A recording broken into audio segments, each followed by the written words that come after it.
fundamental distinctions that you make in your work is the distinction between the personality and the essence of the human being. Could you elaborate on that? That's, I think, the very important distinction to make, especially when somebody really want to explore their spirituality and interest in spiritual development. It's like how we experience ourselves. You know, everyday experience of ourselves, we call it the self. Now, this experience of the self, the way I see it, the way I understand it, is usually the experience, what's called the personality. The personality in this case means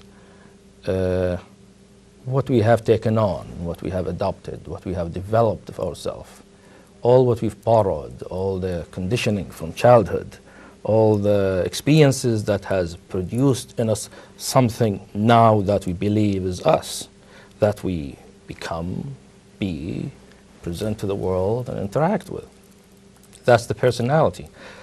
Essence means not something that we learned, not something we've taken from someplace, but something that we come with.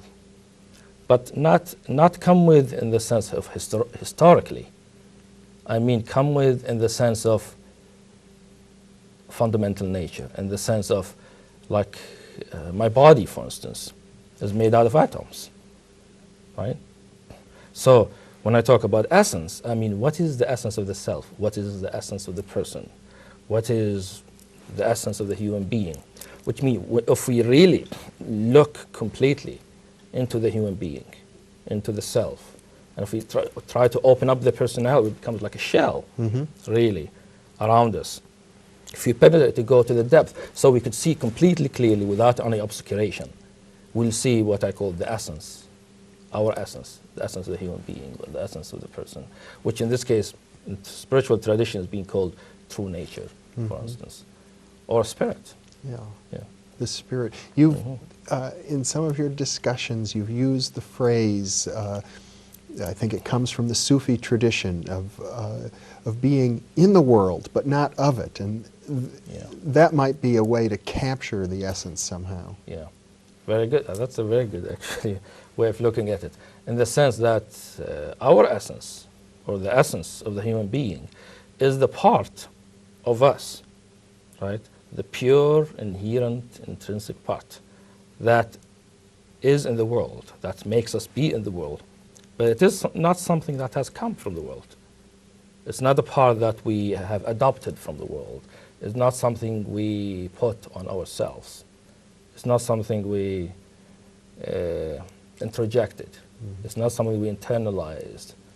Like many of our feelings, our patterns, our habits, our traits, our qualities have a lot to do with what happened to us in the past.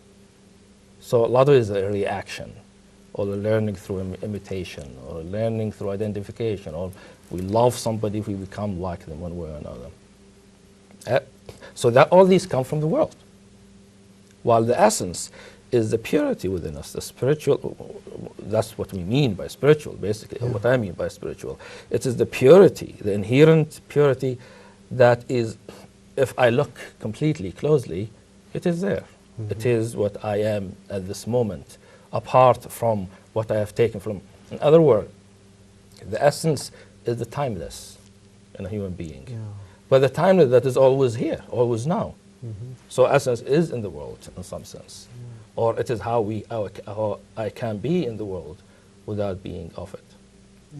Now, I think it's fair to say that in society at large, most people identify mostly with the personality level. They may not even think of themselves in terms of their essence. And modern psychological theory has very little to say, if anything at all, except for writers such as yourself, about the essence.